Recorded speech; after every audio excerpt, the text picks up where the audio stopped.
नमस्कार दोस्तों, आज मैं आपको बैसाख पूर्णिमा पर श्री सत्यनारायण व्रत की कथा सुनाने जा रही हूँ। प्रेम से बोलिए सत्यनारायण भगवान की जय हो, विष्णु भगवान की जय हो, बैसाख मास की जय हो। श्री व्यास जी ने कहा, एक समय नैमी सारण तीर्थ में सैनक आज सभी ऋषियों तथा मुनियों ने पुराण शास्त्र के वेत्ता श्री सूत जी महाराज जी से पूछा, महामुने, किस व्रत अथवा तपस्या से मनोवांछित फल प्राप्त होता है, उसे हम सब सुनना चाहते हैं, कृपा करके आप कहिए। सूत जी बोले, इसी प्रकार देवर्षि नारद जी के द्वारा भी पूछे जाने पर भगवान कमलापति ने उनसे जैसा कहा था उसे कह रहा हूँ, आप लोग सावधान होकर सुने। एक समय योगी नारद जी लोगों के कल्याण की कामना से विविध लोकों में भ्रमण करते हुए मृत लोक में आए और यहाँ उन्होंने अनेक कर्म के अनुसार नाना योनियों में उत्पन्न सभी प्राणियों को अनेक प्रकार के क्लेश दुख भोगते हुए देखा तथा किस उपाय से इनके दुखों का सुनिश्चित रूप से नाश हो सकता है, ऐसा मन में विचार करके वे विष्णु लोक को गए। वहाँ 4 भुजाओं वाले शंख, चक्र, गदा, पद तथा बनमाला से विभूषित वर्ण शुक्ल भगवान नारायण का दर्शन कर उन देवादिदेव की स्तुति करने लगे। हे बाड़ी और मन से परे स्वरूप वाले, भक्तों की पीड़ा नष्ट करने वाले परमात्मा, आपको नमस्कार है। श्री विष्णु जी ने नारद जी से कहा, महाभाग, आप किस प्रयोजन से यहाँ आए हैं, आपके मन में क्या है, कहिए, वह सब कुछ मैं आपको बताऊंगा। नारद जी बोले, प्रभु, मृतलोक में अपने पाप कर्मों के द्वारा विभिन्न योनियों में उत्पन्न सभी लोग बहुत प्रकार के कलेशों से दुखी हो रहे हैं। हे नाथ, किस लघु उपाय से उनके कष्टों का निवारण हो सकेगा? यदि आपकी मेरे ऊपर कृपा हो तो वह सब मैं सुनना चाहता हूँ, उसे बताइए। भगवान बोले, हे वत्स, संसार के ऊपर अनुग्रह करने की इच्छा से आपने बहुत अच्छी बात पूछी है। जिस व्रत के करने से प्राणी मोह से मुक्त हो जाता है उसे आपको बताता हूँ, सुनो। हे वत्स, स्वर्ग और मृतलोक में दुर्लभ भगवान सत्यनारायण का एक महान महापुण्य फल देने वाला व्रत है। आपके स्नेह के कारण इस समय मैं उसे कह रहा हूँ। अच्छी प्रकार विधि विधान से भगवान सत्यनारायण का व्रत करके मनुष्य शीघ्र ही सुख प्राप्त कर परलोक में मोक्ष प्राप्त कर सकता है। भगवान की ऐसी बाणी सुनकर नारद मुनि ने कहा, प्रभु, इस व्रत को करने का क्या फल है, इसका विधान क्या है, इस व्रत को किसने किया और कब इसे करना चाहिए, यह सब विस्तार पूर्वक बताइए। भगवान बोले, यह सत्यनारायण का व्रत दुख सुख आदि का शमन करने वाला, धन्य धान्य की वृद्धि करने वाला, सौभाग्य और संतान देने वाला तथा सर्वत्र विजय प्रदान करने वाला है। जिस किसी भी दिन भक्ति और श्रद्धा से सम्मिलित होकर मनुष्य ब्राह्मणों और बंधु बांधवों के साथ धर्म में तत्पर होकर सायंकाल भगवान सत्यनारायण की पूजा करे, नैवेद्य के रूप में उत्तम कोटि के भोजनीय पदार्थ को सवाई मात्रा में भक्ति पूर्वक अर्पित करना चाहिए।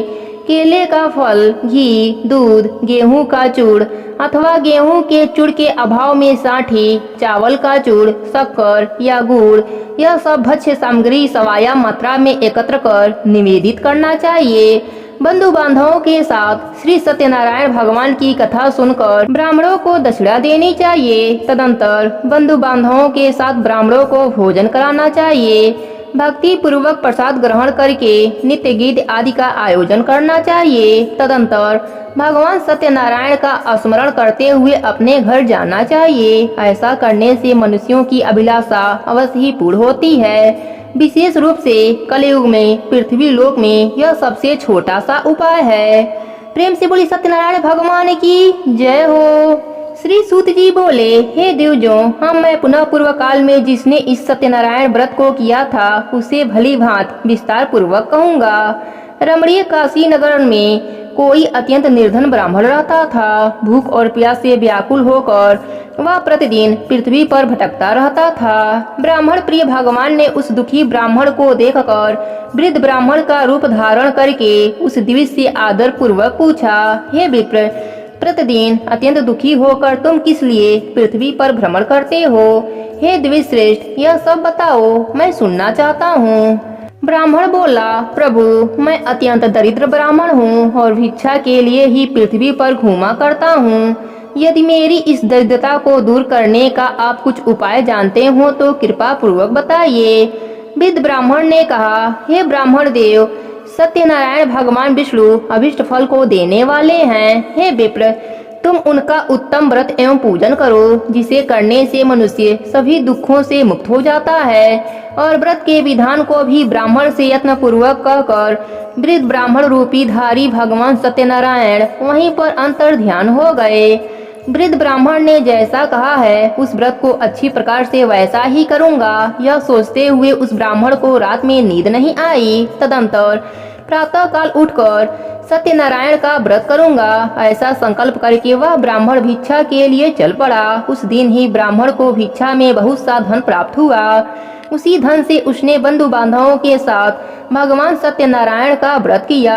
इस व्रत के प्रभाव से वह श्रेष्ठ ब्राह्मण सभी दुखों से मुक्त होकर समस्त संपत्तियों से संपन्न हो गया। उस दिन से लेकर प्रत्येक महीने उसने यह व्रत किया। इस प्रकार भगवान सत्यनारायण के इस व्रत को करके वह श्रेष्ठ ब्राह्मण सभी पापों से मुक्त हो गया और उसने दुर्लभ मोक्ष पद को प्राप्त कर लिया। हे विप्र, पृथ्वी पर जब भी कोई मनुष्य श्री सत्यनारायण का व्रत करेगा उसी समय उसके समस्त दुख नष्ट हो जाएंगे। हे ब्राह्मणों, इस प्रकार भगवान नारायण ने महात्मा नारद जी से जो कुछ कहा मैंने वह सब कुछ आप लोगों से कह दिया। आगे अब क्या कहूँ। ऋषियों ने कहा, हे मुने, इस पृथ्वी पर उस ब्राह्मण से सुने हुए इस व्रत को किसने किया, हम वह सब सुनना चाहते हैं। उस व्रत पर हमारी श्रद्धा हो रही है। श्री सूत जी बोले, मुनियों, पृथ्वी पर जिसने यह व्रत किया उसे आप लोग सुने। एक बार वह दिव्य श्रेष्ठ अपनी धन संपत्ति के अनुसार बंधु बांधवों तथा परिवारजनों के साथ व्रत करने के लिए उद्धत हुआ। इसी बीच एक लकड़ीहारा वहां आया और लकड़ी बाहर रखकर उस ब्राह्मण के घर गया। प्यास से व्याकुल वह उस ब्राह्मण को व्रत करता हुआ देख प्रणाम करके उनसे बोला, प्रभु आप यह क्या कर रहे हैं? इसके करने से किस फल की प्राप्ति होती है? विस्तार पूर्वक मुझसे कहिए। विप्र ने कहा, यह सत्यनारायण का व्रत है जो सभी मनोरथों को प्रदान करने वाला है। उसी के प्रभाव से मुझे यह सब महान धन्य दान आदि प्राप्त हुआ है। जल पीकर तथा प्रसाद ग्रहण करके वह नगर को चला गया। सत्यनारायण देव के लिए मन में ऐसा सोचने लगा कि आज लकड़ी बेचने से जो धन प्राप्त होगा उसी धन से भगवान सत्यनारायण का श्रेष्ठ व्रत करूंगा। इस प्रकार मन से चिंतित करता हुआ लकड़ियों को मस्तक पर रखकर सुंदर नगर में गया जहां धन संपन्न लोग रहते थे। उस दिन उसने लकड़ियों का दुगुना मूल्य प्राप्त किया। तदंतर प्रसन्न हृदय होकर वह पके हुए केले का फल, शर्करा, घी, दूध और गेहूं का चूड़ सवाय मात्रा में लेकर अपने घर को गया। तत्पश्चात उसने अपने बांधवों को बुलाकर विधि विधान से भगवान श्री सत्यनारायण का व्रत किया। उस व्रत के प्रभाव से वह धन पुत्र से संपन्न हो गया और इस लोक में अनेक सुखों का उपभोग कर अंत में सत्यपुरी वैकुंठ लोक को चला गया। प्रेम से बोली सत्यनारायण भगवान की जय हो। श्री सूत जी बोले, श्रेष्ठ मुनियों, अब मैं पुनः आगे की कथा कहूँगा, आप लोग सुने। प्राचीन काल में उल्का मुख नामक एक राजा था। वह जितेंद्रिय, सत्यवादी तथा अत्यंत बुद्धिमान था। वह विद्वान राजा प्रतिदिन देवालय जाता और ब्राह्मणों को धन देकर संतुष्ट करता था। कमल के समान मुख वाली उसकी धर्मपत्नी शील, विनय एवं सौंदर्य आदि गुणों से संपन्न तथा पति परायण थी। राजा एक दिन अपनी धर्मपत्नी के साथ भद्रशिला नदी के तट पर श्री सत्यनारायण का व्रत कर रहा था। उसी समय व्यापार के लिए अनेक प्रकार की पुष्कल धनराशि से संपन्न एक साधु वणिक वहां आया। भद्रशिला नदी के तट पर नाव को स्थापित कर वह राजा के समीप गया और राजा को उस व्रत में दीक्षित देखकर विनय पूर्वक पूछने लगा। साधु ने कहा, राजन, आप भक्ति युक्त चित्त से यह क्या कर रहे हैं? कृपया यह सब मुझसे बताइए, इस समय मैं सुनना चाहता हूँ। राजा बोले, हे साधु, पुत्र आदि की प्राप्ति की कामना से अपने बंधु बांधवों के साथ मैं अतुल तेज संपन्न भगवान विष्णु का व्रत एवं पूजन कर रहा हूँ। राजा की बात सुनकर साधु ने आदर पूर्वक कहा, राजन, इस विषय में आप मुझे सब कुछ विस्तार से बतलाइए। आपके कथना अनुसार मैं व्रत एवं पूजन करूँगा। मुझे भी संतति नहीं है, इससे अवश्य ही संतति की प्राप्ति होगी। ऐसा विचार कर वह व्यापार से निवृत्त हो आनंद पूर्वक अपने घर आया। उसने अपने भार्या से संतति प्रदान करने वाले इस सत्यव्रत को विस्तार पूर्वक बताया तथा जब मुझे संतति की प्राप्ति होगी तब मैं इस व्रत को करूंगा। इस प्रकार उस साधु ने अपने भार्या लीलावती से कहा। एक दिन उसकी लीलावती नाम की सती साध्वी भार्या पति के साथ आनंद चित्त से ऋतुकालीन धर्मचरण में प्रवृत्ति हुई और भगवान श्री सत्यनारायण की कृपा से उसकी वह भार्या गर्भिणी हुई। 10वें महीने में उससे कन्या रत्न की उत्पत्ति हुई और वह शुक्ल पक्ष के चंद्रमा की भांति दिन प्रतिदिन बढ़ने लगी। उस कन्या का कलावती यह नाम रखा गया।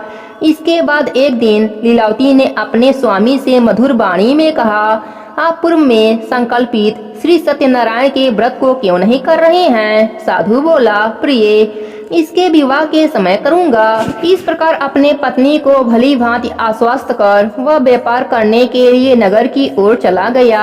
इधर कन्या कलावती पिता के घर में बढ़ने लगी। तदंतर धर्मज्ञ साधु ने नगर में सखियों के साथ क्रीड़ा करती हुई अपनी कन्या को विवाह योग्य देखकर आपस में मंत्रणा करके कन्या के विवाह के लिए श्रेष्ठ वर का आविष्कार करो, ऐसा दूत से कहकर शीघ्र ही उसे भेज दिया।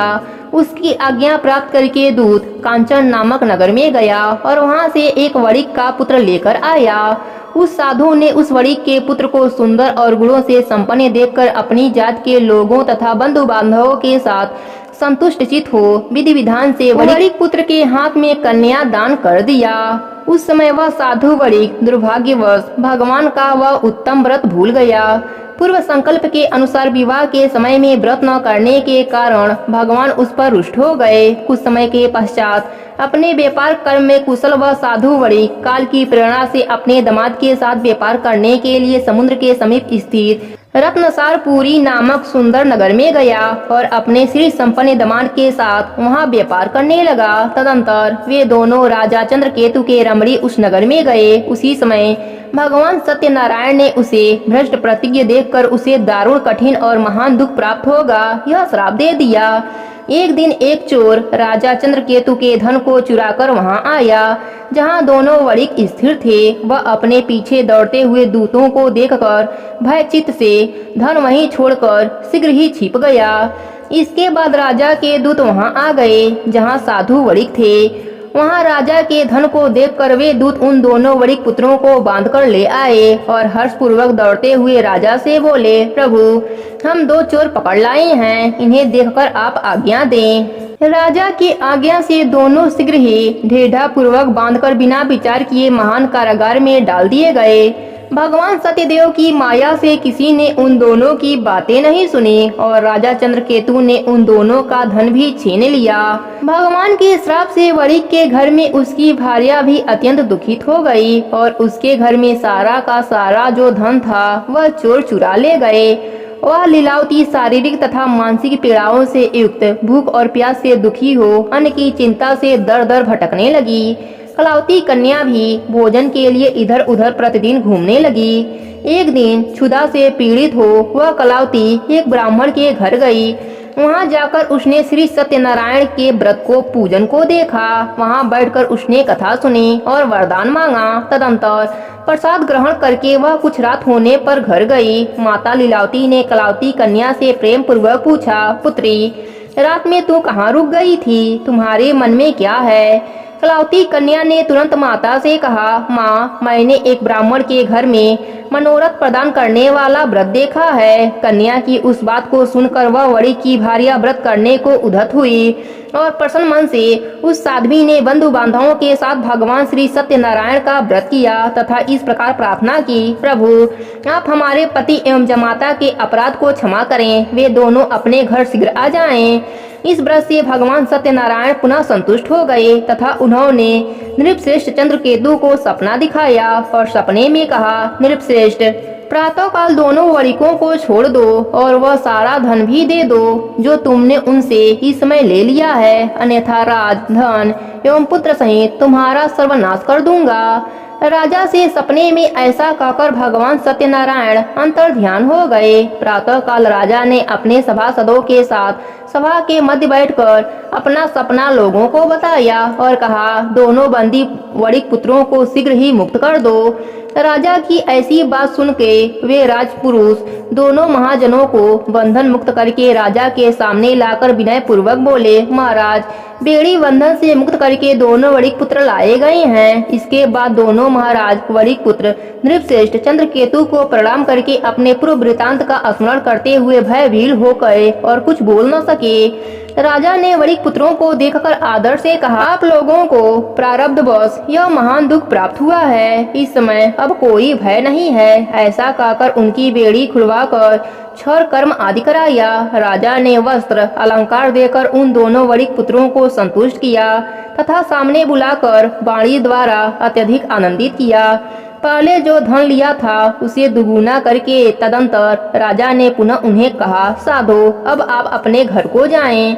राजा को प्रणाम करके आपकी कृपा से हम जा रहे हैं। ऐसा कहकर उन दोनों महावैश्यों ने अपने घर की ओर प्रस्थान किया। प्रेम से बोली सत्यनारायण भगवान की जय हो, विष्णु भगवान की जय हो। श्री सूत जी बोले, साधु वणिक मंगलाचरण कर और ब्राह्मणों को धन देकर अपने नगर के लिए चल पड़ा। साधु के कुछ दूर जाने पर भगवान सत्यनारायण की उनकी सत्यता की परीक्षा के विषय में जिज्ञासा हुई। साधु, तुम्हारी नाव में क्या भरा है? तब धन के मद में चूर दोनों महाजनों ने अवहेलना पूर्वक हंसते हुए कहा, दंडेन, क्यों पूछ रहे हो? क्या कुछ द्रव्य लेने की इच्छा है? हमारी नाव में तो लता और पत्ते भरे हैं। ऐसी निष्ठुर वाणी सुनकर तुम्हारी बात सच हो जाए। ऐसा कहकर दंडी सन्यासी का रूप धारण किए हुए भगवान कुछ दूर जाकर समुद्र के समीप बैठ गए। दंडी के चले जाने पर नित्य क्रिया करने के पश्चात उतराई हुई जल में ऊपर की ओर उठी हुई नौका को देखकर साधु वणिक अत्यंत आश्चर्य में पड़ गया और नाव में लता और पत्ते आदि को देखकर मूर्छित होकर जमीन पर गिर पड़ा। सचेत होने पर वणिक पुत्र चिंतित हो गया। तब उसके दामाद ने कहा, आप शोक क्यों करते हैं? दंडी ने श्राप दे दिया है। इस स्थिति में वे ही चाहे तो सब कुछ पहले जैसा हो सकता है, इसमें संशय नहीं। अतः उन्हीं की शरण में हमें चलना चाहिए, वही मन की इच्छा पूरी होगी। दामाद की बात सुनकर वह साधु वणिक उनके पास गया और वहां दंडी को देखकर उनसे भक्ति पूर्वक उन्हें प्रणाम किया तथा आदर पूर्वक कहने लगा, आपके सम्मुख मैंने जो कुछ कहा है असत्य भाषण रूप अपराध किया है। आप मेरे उस अपराध को क्षमा करें। ऐसा कहकर बारंबार प्रणाम करके वह महान शोक से आतुर हो गया। दंडी ने उसे रोता हुआ देखकर कहा, हे मूर्ख, रो मत, मेरी बात सुनो। मेरी पूजा से उदासीन होने के कारण तथा मेरी आज्ञा से ही तुमने बारंबार दुख प्राप्त किया है। भगवान की ऐसी बाणी सुनकर वह उनकी स्तुति करने लगा। साधु ने कहा, हे प्रभु, यह आश्चर्य की बात है कि आपकी माया से मोहित होने के कारण ब्रह्मा आदि देवता भी आपके गुण और रूप को यथावत रूप से नहीं जान पाते। फिर मैं मूर्ख आपके माया से मोहित होने के कारण कैसे जान सकता हूँ? आप प्रसन्न हो, मैं अपनी धन संपत्ति के अनुसार आपकी पूजा करूँगा। मैं आपकी शरण में आया हूँ। मेरा जो नौका में स्थित पुराना धन था उसकी तथा मेरी रक्षा करें। उस वणिक की भक्ति युक्त वाणी सुनकर भगवान जनार्दन संतुष्ट हो गए। भगवान हरि उसे अभिष्ट वर प्रदान करके वहीं अंतर ध्यान हो गए। उसके बाद वह साधु अपनी नौका में चढ़ा और उसे धन धान से परिपूर्ण देखकर भगवान सत्यदेव की कृपा से हमारा मनोरथ सफल हो गया। ऐसा कहकर स्वजनों के साथ उसने भगवान की विधिवत पूजा की। भगवान श्री सत्यनारायण की कृपा से वह आनंद से परिपूर्ण हो गया और नाव को यत्न पूर्वक संभाल कर उसने अपने देश के लिए प्रस्थान किया। साधु वणिक ने अपने दामाद से कहा, वह देखो, मेरी रत्नपुरी नगरी दिखाई दे रही है। इसके बाद उसने अपने धन के रक्षक दूत को अपने आगमन का समाचार देने के लिए अपने नगरी में भेजा। उस दूत ने नगर में जाकर साधु की भार्या को देख हाथ जोड़कर प्रणाम किया तथा उनके लिए अभिष्ट बातें कही। सेठ जी अपने दामाद जी तथा बंधु वर्गों के साथ बहुत सारे धन धान से संपन्न होकर नगर के निकट पधारे हैं। दूत के मुख से यह बात सुनकर वह महान आनंद से विह्वल हो गई और उस साध्वी ने श्री सत्यनारायण की पूजा करके अपनी पुत्री से कहा, मैं साधु के दर्शन के लिए जा रही हूँ, तुम शीघ्र आओ। माता का ऐसा वचन सुनकर व्रत को समाप्त करके प्रसाद का परित्याग कर वह कलावती भी अपने पति का दर्शन करने के लिए चल पड़ी। इससे भगवान सत्यनारायण रुष्ट हो गए और उन्होंने उसके पति को तथा नौका को धन के साथ हरण करके जल में डुबो दिया। इसके बाद कलावती कन्या अपने पति को न देख महान शोक से रुदन करती हुई पृथ्वी पर गिर पड़ी। नाव का अदृश्य हो जाना तथा कन्या को अत्यंत दुखी देख भयभीत मन से साधु वणिक ने सोचा, यह क्या आश्चर्य हो गया। नाव का संचालन करने वाले भी सभी चिंतित हो गए। तदंतर वह कलावती भी कन्या को देखकर विह्वल हो गई और अत्यंत दुखी से विलाप करती हुई अपने पति से इस प्रकार बोली, अभी अभी नौका के साथ वह दामाद कैसे अलक्षित हो गया। न जाने किस देवता की उपेक्षा से वह नौका हरण कर लिया गया है, अथवा श्री सत्यनारायण का महात्म्य कौन जान सकता है। ऐसा कहकर वह स्वजनों के साथ विलाप करने लगी और कलावती कन्या को गोद में लेकर रोने लगी। कलावती कन्या भी अपने पति के नष्ट हो जाने पर दुखी हो गई और पति की पादुका लेकर उनका अनुगमन करने के लिए उनसे मन में निश्चय किया। कन्या के इस प्रकार के आचरण को देख भार्या सहित वह धर्मज्ञ साधु वणिक अत्यंत शोक संतप्त हो गया और सोचने लगा, या तो भगवान सत्यनारायण ने यह दामाद के साथ धन धान्य से भरी इस नौका का अपहरण किया है, अथवा हम सभी भगवान सत्यदेव की माया से मोहित हो गए हैं। अपने धन शक्ति के अनुसार मैं भगवान सत्यनारायण की पूजा करूंगा। सभी को बुलाकर इस प्रकार कहकर उसने अपने मन की इच्छा प्रकट की और बारंबार भगवान सत्यदेव को प्रणाम करता रहा। इससे दोनों के परिपालन भगवान सत्यदेव प्रसन्न हो गए।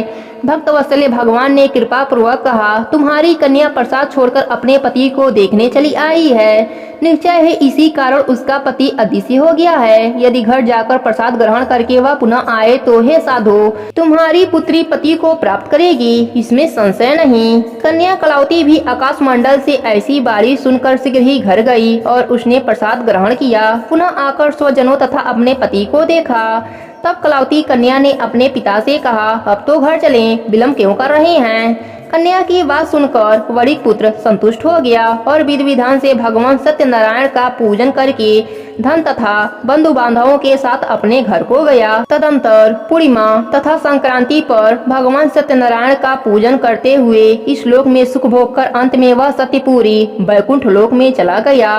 प्रेम से बोली सत्यनारायण भगवान की जय हो, विष्णु भगवान की जय हो। श्री सूत जी बोले, श्रेष्ठ मुनियों, अब इसके बाद मैं दूसरी कथा कहूँगा, आप लोग सुने। अपनी प्रजा का पालन करने में तत्पर तुंगध्वज नामक एक राजा था। उसने सत्यदेव के प्रसाद का परित्याग करके दुख प्राप्त किया। एक बार वह वन में जाकर और वहाँ बहुत से पशुओं को मारकर वट वृक्ष के नीचे आया। वहाँ उसने देखा कि गोपगण बंधु बांधवों के साथ संतुष्ट होकर भक्ति पूर्वक भगवान सत्यदेव की पूजा कर रहे हैं। राजा यह देखकर भी अहंकारवश न तो वहाँ गया और न उनसे भगवान सत्यनारायण को प्रणाम ही किया। इसके बाद पूजन के अंत में सभी गोपगण भगवान का प्रसाद राजा के समीप रखकर वहां से लौट आए और इच्छा अनुसार उन सभी ने भगवान का प्रसाद ग्रहण किया। इधर राजा को प्रसाद का परित्याग करने से बहुत दुख प्राप्त हुआ। उसका संपूर्ण धन धान्य एवं सभी 100 पुत्र नष्ट हो गए। राजा ने मन में यह निश्चय किया कि अवश्य ही भगवान सत्यनारायण ने हमारा नाश कर दिया है, इसलिए मुझे वहीं जाना चाहिए जहाँ श्री सत्यनारायण का पूजन हो रहा था। ऐसा मन में विचार करके वह राजा गोपगणों के समीप गया और उसने गोपगणों के साथ भक्ति श्रद्धा से युक्त होकर विधि पूर्वक भगवान सत्यदेव की पूजा की। भगवान सत्यदेव की कृपा से वह पुनः धन और पुत्रों से संपन्न हो गया तथा इस लोक में सभी सुखों का उपभोग कर अंत में सत्यपुरी को प्राप्त हुआ। श्री सूत जी कहते हैं, जो व्यक्ति इस परम दुर्लभ श्री सत्यनारायण के व्रत को करता है और पुण्यमयी तथा फल प्रदायिनी भगवान की कथा को भक्ति युक्त होकर सुनता है, उसे भगवान सत्यनारायण की कृपा से धन्य धान्य आदि की प्राप्ति होती है। दरिद्र धनवान हो जाता है, बंधन में पड़ा हुआ बंधन से मुक्त हो जाता है, डरा हुआ व्यक्ति भय से मुक्त हो जाता है। यह सत्य बात है, इसमें संशय नहीं। इस श्लोक में वह सभी इच्छित फलों का भोग कर अंत में सत्यपुरी वैकुंठ लोक को जाता है। हे ब्राह्मणों, इस प्रकार मैंने आप लोगों से भगवान सत्यनारायण के व्रत को कहा, जिसे करके मनुष्य सभी दुखों से मुक्त हो जाता है। प्रेम से बोली विष्णु भगवान की जय हो, श्री सत्यनारायण भगवान की जय हो, वैशाख मास की जय हो।